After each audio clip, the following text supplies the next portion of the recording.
Zia charitable trust দুর্নীতি মামলায় BNP chairperson Begum Khaleda জিয়াকে 7 বছরের দণ্ড থেকে খালাস দিয়েছেন হাইকোর্ট। সাজার বিরুদ্ধে খালেদা জিয়ার আপিল মঞ্জুর করে আজ বুধবার বিচারপতি একেএম আসাদুজ্জামান ও বিচারপতি সৈয়দ এনায়েত হোসেনের হাইকোর্ট বেঞ্চ এ রায় দেন।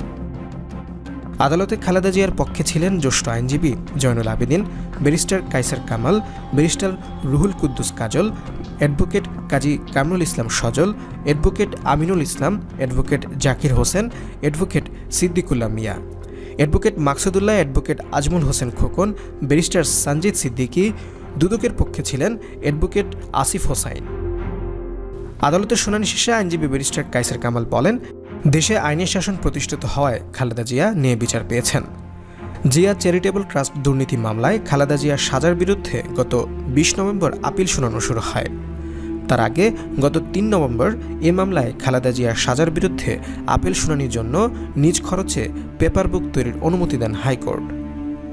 2018 সালের অক্টোবর মাসে জিয়া চ্যারিটেবল ট্রাস্ট দুর্নীতি মামলায় খালেদা জিয়াকে 7 বছরের সশ্রম কারাদণ্ড দেওয়া হয়।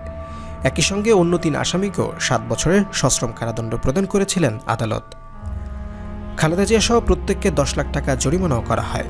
এছাড়া ট্রাস্টের নামে কেনা কাকরাইলে 42 কাঠা জমি বাজেয়াপ্ত করে তা রাষ্ট্রের অনুকূলে নেওয়ার আদেশ দেওয়া হয়। পরে এ রায়ের বিরুদ্ধে আপিল করেন খালেদা জিয়া।